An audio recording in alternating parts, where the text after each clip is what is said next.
کافرو، تم اللہ سے کیوں کر منکر ہو سکتے ہو؟ جس حال میں کہ تم بے جان تھے تو اس نے تم کو جان بخشی، پھر وہی تم کو مارتا ہے، پھر وہی تم کو زندہ کرے گا، پھر تم اسی کی طرف لوٹائے جاؤ گے۔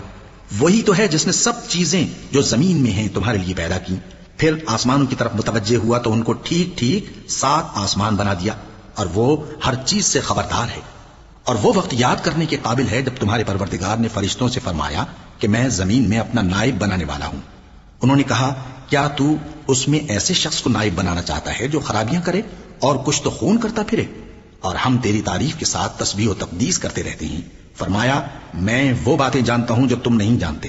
اور اس نے آدم کو سب چیزوں کے نام سکھائے، پھر ان کو فرشتوں کے سامنے کیا اور فرمایا کہ اگر سچے ہو تو مجھے ان کے نام بتاؤ۔ انہوں نے کہا، تو پاک ہے، جتنا علم تو نے ہمیں بخشا ہے اس کے سوا ہمیں کچھ معلوم نہیں، بے شک تو دانا ہے، حکمت والا ہے۔ تب اللہ نے آدم کو حکم دیا کہ آدم، تم ان کو ان چیزوں کے نام بتاؤ۔ سو جب انہوں نے ان کو ان کے نام بتائے تو فرشتوں سے فرمایا، کیا میں نے تم سے نہیں کہا تھا کہ میں آسمانوں اور زمین کی سب پوشیدہ باتیں جانتا ہوں، اور جو تم ظاہر کرتے ہو اور جو پوشیدہ کرتے ہو سب مجھ کو معلوم ہے۔ اور جب ہم نے فرشتوں کو حکم دیا کہ آدم کے آگے سجدہ کرو تو وہ سب سجدے میں گر پڑے، مگر شیطان نے انکار کیا اور غرور میں آ کر کافر بن گیا۔ اور ہم نے کہا کہ اے آدم، تم اور تمہاری بیوی بہشت میں رہو اور جہاں سے چاہو بے روک ٹوک کھاؤ پیو، لیکن اس درخت کے پاس نہ جانا، نہیں تو ظالموں میں ہو جاؤ گے۔ پھر شیطان نے دونوں کو اس درخت کے بارے میں پھسلا دیا اور جس عیش و نشاط میں تھے اس سے ان کو نکلوا دیا۔ تب ہم نے حکم دیا کہ بہشت بری سے چلے جاؤ، تم ایک دوسرے کے دشمن ہو، اور تمہارے لیے زمین میں ایک وقت تک ٹھکانہ اور معاش مقرر کر دیا گیا ہے۔ پھر آدم نے اپنے پروردگار سے کچھ کلمات سیکھے اور معافی مانگی تو اس نے ان کا قصور معاف کر دیا۔ بے شک وہ معاف کرنے والا ہے، بڑا مہربان ہے۔ ہم نے فرمایا کہ تم سب یہاں سے اتر جاؤ، جب تمہارے پاس میری طرف سے ہدایت پہنچے تو اس کی پیروی کرنا، کہ جنہوں نے میری ہدایت کی پیروی کی ان کو نہ کچھ خوف ہوگا اور نہ وہ غمناک ہوں گے، اور جنہوں نے اس کو قبول نہ کیا اور ہماری آیتوں کو جھٹلایا وہ دوزخ میں جانے والے ہیں اور وہ ہمیشہ اس میں رہیں گے۔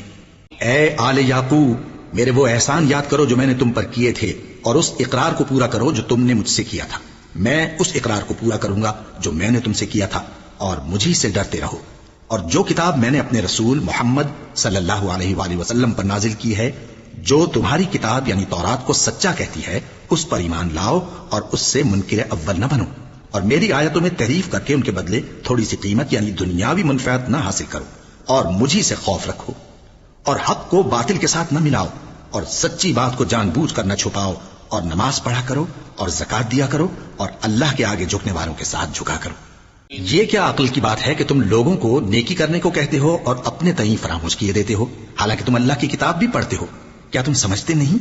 اور رنج و تکلیف میں صبر اور نماز سے مدد لیا کرو، اور بے شک نماز گراں ہے، مگر ان لوگوں پر گراں نہیں جو عجز کرنے والے ہیں، جو یقین کیے ہوئے ہیں کہ وہ اپنے پروردگار سے ملنے والے ہیں اور اس کی طرف لوٹ کر جانے والے ہیں۔ اے یعقوب کی اولاد، میرے وہ احسان یاد کرو جو میں نے تم پر کیے تھے، اور یہ کہ میں نے تم کو جہان کے لوگوں پر فضیلت بخشی تھی۔ اور اس دن سے ڈرو جب کوئی کسی کے کچھ بھی کام نہ آئے، اور نہ کسی کی سفارش منظور کی جائے، اور نہ کسی سے کسی طرح کا بدلہ قبول کیا جائے، اور نہ لوگ کسی اور طرح مدد حاصل کر سکیں۔ اور ہمارے ان احسانات کو یاد کرو جب ہم نے تم کو قوم فرعون سے نجات بخشی۔ وہ لوگ تم کو بڑا دکھ دیتے تھے، تمہارے بیٹوں کو تو قتل کر ڈالتے تھے اور بیٹیوں کو زندہ رہنے دیتے تھے، اور اس میں تمہارے پروردگار کی طرف سے بڑی سخت آزمائش تھی۔ اور جب ہم نے تمہارے لیے سمندر کو پھاڑ دیا، پھر تم کو تو نجات دی اور فرعون کی قوم کو غرق کر دیا، اور تم دیکھ رہے تھے۔ اور جب ہم نے موسیٰ سے 40 رات کا وعدہ کیا تو تم نے ان کے پیچھے بچڑے کو معبود مقرر کر لیا، اور تم ظلم کر رہے تھے۔ پھر اس کے بعد ہم نے تم کو معاف کر دیا تاکہ تم شکر کرو۔ اور جب ہم نے موسیٰ کو کتاب اور معجزے عنایت کیے تاکہ تم ہدایت حاصل کرو۔ اور جب موسیٰ نے اپنے قوم کے لوگوں سے کہا کہ بھائیو، تم نے بچڑے کو معبود ٹھہرانے میں اپنی جانوں پر ظلم کیا ہے، تو اپنے پیدا کرنے والے کے آگے توبہ کرو، پھر اپنوں کو قتل کرو، تمہارے خالق کے نزدیک تمہارے حق میں یہی بہتر ہے۔ پھر اس نے تمہارا قصور معاف کر دیا، وہ بے شک بڑا معاف کرنے والا ہے، بڑا مہربان ہے۔ اور جب تم نے موسیٰ سے کہا کہ موسیٰ، جب تک ہم اللہ کو سامنے نہ دیکھ لیں گے تم پر ایمان نہیں لائیں گے، تو تم کو بجلی نے آ گھیرا اور تم دیکھ رہے تھے۔ پھر موت آ جانے کے بعد ہم نے تم کو اثر نو زندہ کر دیا تاکہ احسان مانو۔